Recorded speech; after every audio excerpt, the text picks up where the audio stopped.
Sir నా పేరు రోజా అండి. నేను గుంటూరు నుంచి రావడం జరిగింది. ఏపీపీఎస్సీకి గ్రూప్ 1కి గ్రూప్ 2 పరీక్షలకి ప్రిపేర్ అవుతున్నటువంటి నిరుద్యోగుల తరఫున మేము జగన్మోహన్ రెడ్డి గారికి రిప్రజెంటేషన్ ఇవ్వడానికి వచ్చామండి. మా సమస్యలన్నీ వారికి చెప్పడం జరిగింది. రేపు మార్చిలో జరిగే అసెంబ్లీ సెషన్స్లో మా నిరుద్యోగుల తరఫున పోరాడి నోటిఫికేషన్ త్వరగా వచ్చేటట్లుగా ప్రభుత్వం మీద ఫోర్స్ తీసుకురండి అని చెప్పి మా తరఫున కోరటం జరిగింది.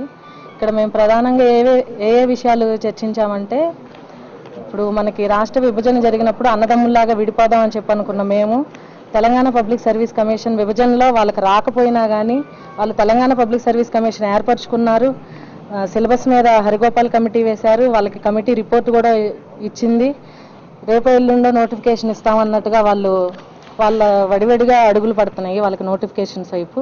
కానీ విభజన చట్టంలో భాగంగా ఏపీపీఎస్సీని మనకు కేటాయించినప్పటికీ దాని అడుగులు మాత్రం నత్తనకన్నా ఘోరంగా నడుస్తున్నాయి. కాబట్టి మేము నిరుద్యోగులను చాలా లాస్ అవుతున్నాం.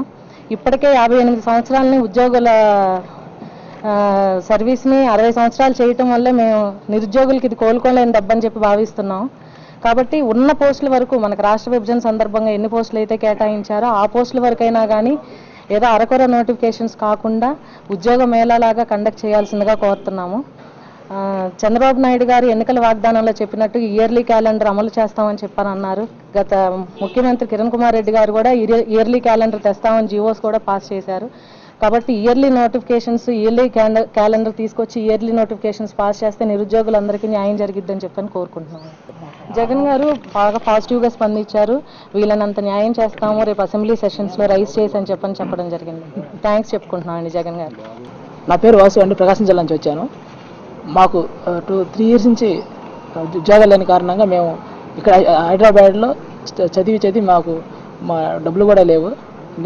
బాబు వస్తే జాబ్ వచ్చింది అన్నారు, ఉన్న జాబులు కూడా తీసేస్తామంటున్నారు.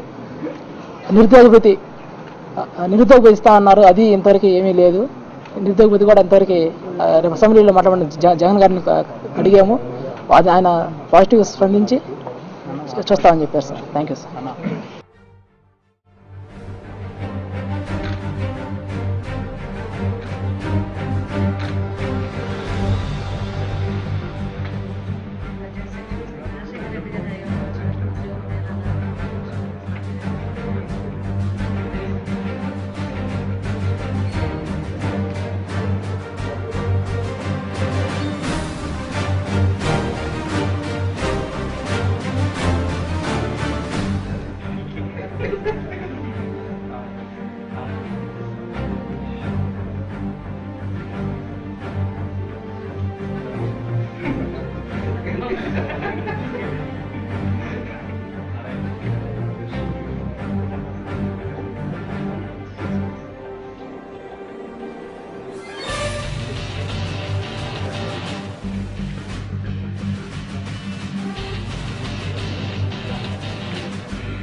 నా పేరు మునికుమార్ అండి, చిత్తూరు డిస్ట్రిక్ట్ కాళాస్ నుంచి వచ్చాను.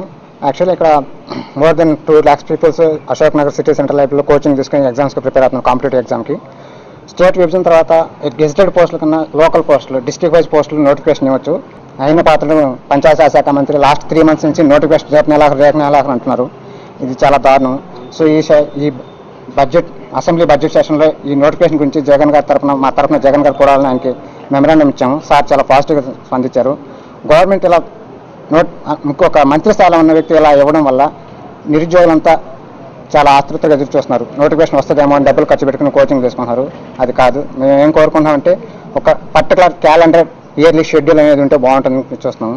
సో దానికోసం మేము జగన్ సార్కి మెమరాండం ఇచ్చాము. పాజిటివ్గా స్పందించారు. మా తరఫున అసెంబ్లీలో పోరాడతానని మాటిచ్చారు. గోదావరి జిల్లా నుంచి వచ్చాను సార్. మన ముఖ్యమంత్రి గారు లోటు బడ్జెట్ అయినా సరే ఫిక్స్ ఇచ్చారు. అది శాలరీస్ హైక్ కూడా ఇచ్చారు. అది మంచి విషయమే.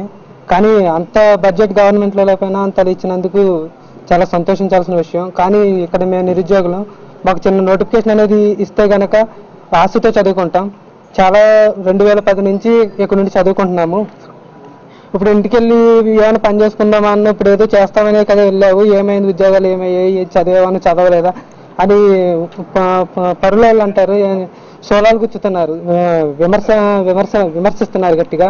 ఆ విమర్శలను తప్పించుకోవడానికి అక్కడికి వెళ్లకుండా ఇక్కడే ఉండి నోటిఫికేషన్లు వస్తాయని ఆశతో చదువుకుంటున్నాం. కానీ ఏ ఒక్క నోటిఫికేషన్ వస్తుంది అన్న నమ్మకం కూడా లేని విధంగా ప్రజెంట్ ఇప్పుడు ప్రభుత్వం నడుస్తుంది. ఈ విధంగా అయితే మాకు ఆశ అనేది లేకుండా పోతుంది. దయచేసి అదే జగన్ గారిని ఇదే విధంగా మా బాధలు చెప్పుకుంటే ఆయన సానుకూలంగా స్పందించి బడ్జెట్ సెషన్లో ఇది రైజ్ చేస్తామని చెప్పి అడిగారు. ఆయనకి మా కృతజ్ఞతలు. Thank you.